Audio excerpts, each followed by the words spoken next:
To be honest with you, I was contemplating not making this video, and I'm still contemplating it because it's difficult for me to sit as a non-Villa fan and give you constructive criticism, and it's difficult for you to hear it, but I need to talk about this game, how I see it. On the night, before the game, during the game, after the game, Villa was second best. So Crystal Palace have just beaten Aston Villa 4-1, and Aston Villa fans, I'm sure Crystal Palace is your bogey team because every time you play them, you seem to struggle. Yesterday, you absolutely struggled. So this is how Aston Villa lined up. They lined up in an unfamiliar formation, a 3-4-3, which we'll get onto very shortly because I don't think the game was won and lost because of the players. I think it was more to do with the formation. So these were some of the statistics. Look at Palace's XG, 4.31, Villa's 0.38. 6 big chances for Crystal Palace, only 2 for Aston Villa. Total shots 19. You can see where I'm going with this. So statistically, Aston Villa were miles off it. Aston Villa are a team that I enjoy watching. And I can't lie to you folks, I need to be true to myself. And I know I'm a Geordie, and you're probably looking at us thinking, you haven't got the right to talk about Aston Villa, which I understand. But sometimes it's nice to get a perspective from an outside point of view.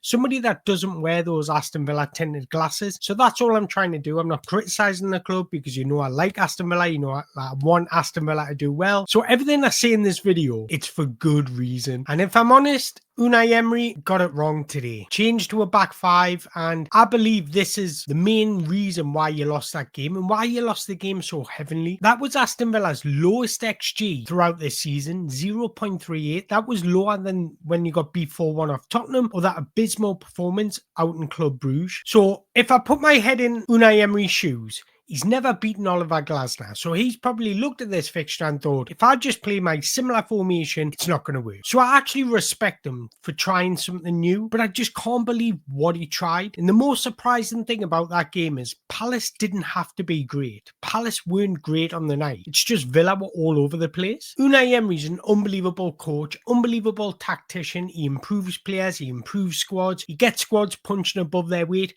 but it doesn't mean he's above any constructive criticism. And I just can't believe he set up like for like against a team that is well known to playing a back three or a back five, however you want to put it. The most counteractive formation against a back five is a 4-3-3. I do videos on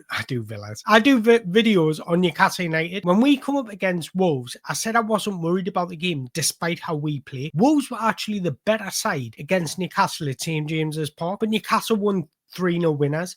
And that's because they play a 4-3-3 against a 5 or a 3 at the back, because that is the best formation to counteract that back 5 or back 3, because it allows you to control the game a lot better with the ball and without the ball, and that's what Unai Emery likes to do. It creates overloads in the middle, so you've always got that spare man. So when you want to find a pass, you've always got an option on the ball against a back 5. What that does is it gets the opponents thinking about how can I stop Villa instead of Villa thinking about how can I stop Crystal Palace, which is exactly what Villa tried to do yesterday. Villa are a better side than Crystal Palace. They've got a better squad. So I can't believe Aston Villa went to Palace to nullify Palace rather than imposing themselves on Crystal Palace. Does that make sense? And I think if he's going to change formation, you need to do it to a 4-3-3 because it gets the opposition questioning things. The opposition does one of 3 things and it dismantles their shape on and off the ball.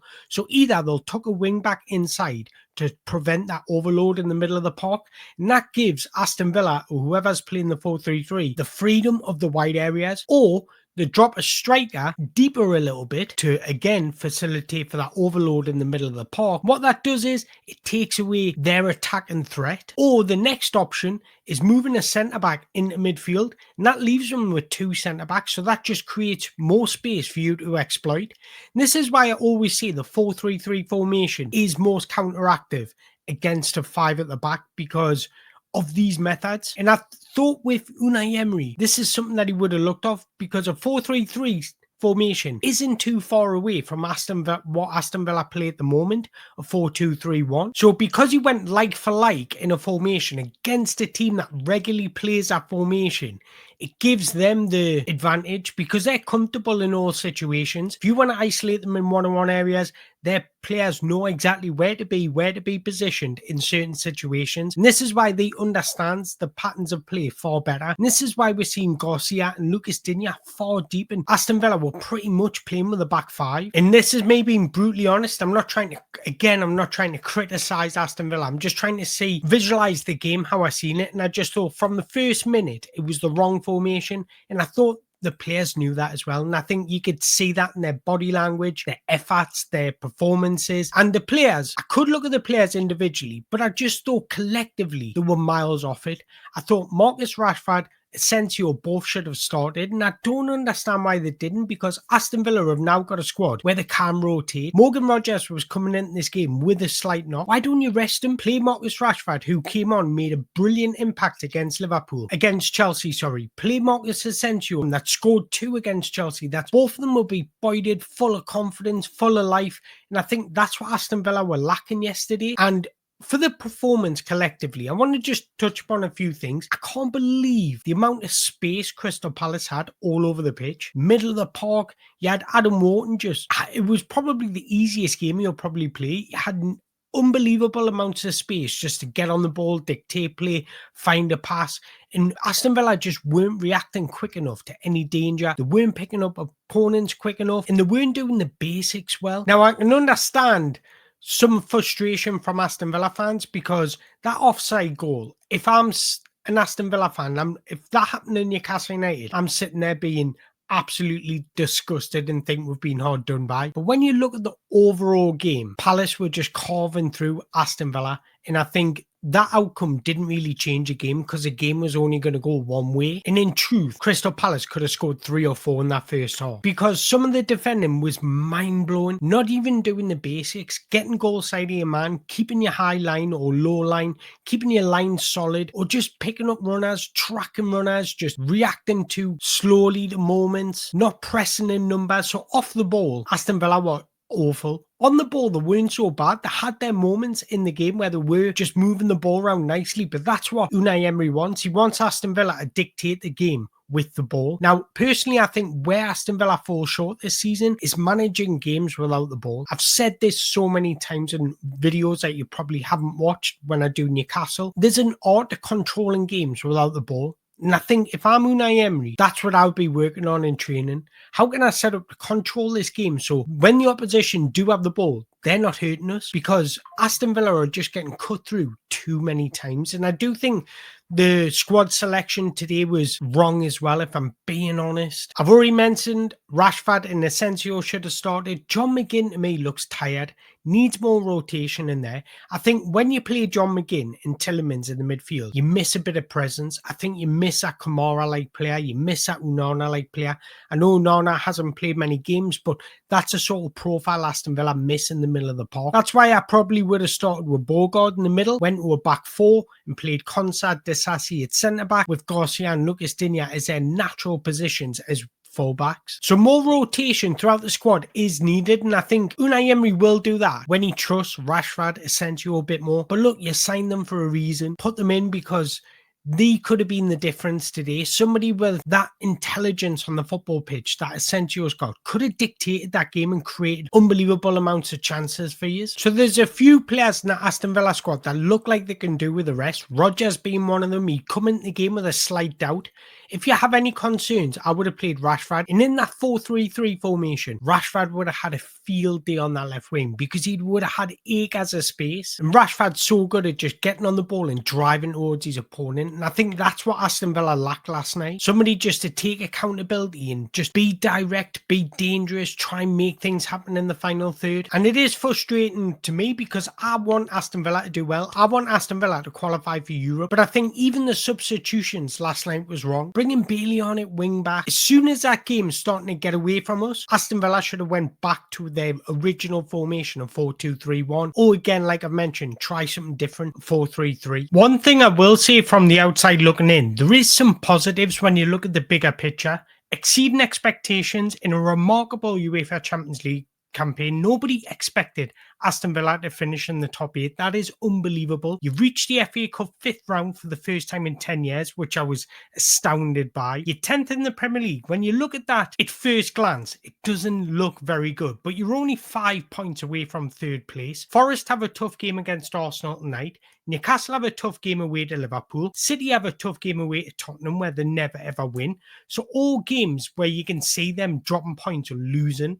So that's actually positive for Aston Villa. And there is some mitigating factors surrounding their Premier League campaign so far. They're ranked 2nd for errors leading to goals with 12. Cut them out and that puts you up significantly higher. You're ranked 3rd for errors leading to shots. Conceding so many shots, eventually they will score. And this is a big one for me. And it reminds us of Newcastle United's UEFA Champions League campaign. Injuries to key players, 12 different partnerships in the Premier League this season at centre-back. This doesn't allow any centre-backs to build any consistency or any relationships. And Aston Villa, in truth, haven't been able to rely on the spine of the team this season. Kamara's been injured, Onana's been injured, and pretty much every centre-back has been injured. So what I'm trying to say, guys, is when you look at the bigger picture, you understand the problems, and the problems are easily fixed. Cut out the mistakes, get your injury backs, and Aston Villa will start climbing up that league. What I like about Aston Villa is they've noticed their problem. What's their problem this season? After UEFA Champions League campaign, when the players have to go again in the Premier League, the game after, Villa drop points, and that's probably why they're sitting 10th. But in the summer, in the winter, January transfer window, they've looked to resolve that issue, so you need to respect their ambition. Whether they get Champions League football or not, at least they're having a go. I'd be far more concerned if it was a squad balancing issue, like we see at Man United, where it's going to take 4 or 5 transfer windows just to fix the issue. This is not a squad balancing issue where you need to get rid of players, you need to bring other profiles in. Villa have actually got a very well-balanced squad when everyone's fit and healthy. So once your injuries start coming back, you will start to see an improvement, not only on performances, but you will see the errors getting cut out because there'll be more continuity in your team selections, and you also see better results. And that's the honest truth, because Aston Villa are not a million miles away, although it seems it right now when you look at the Premier League table. From the outside looking in, you're quite healthy. It's just injuries have really impacted your season. But look, that's just my thoughts. I want to hear your thoughts, because it's easy for me to sit here and say all this, but you watch Villa and look up about Villa and read about Villa religiously. So I want to hear your thoughts. Do you agree with me or do you disagree? Just be nice in the comments, please, because I want to sit here and be nice and speak about how good and brilliant Aston Villa were, but it's difficult to do that when you've just been B4-1 and you were miles off the pace. So let me know in the comments below what you made of that game, what you make of your season so far. I want to hear from you guys, and make sure you hit that like button, hit that subscribe button so you don't miss out on another episode. And until next time, up the Villa. Thank you very much for watching.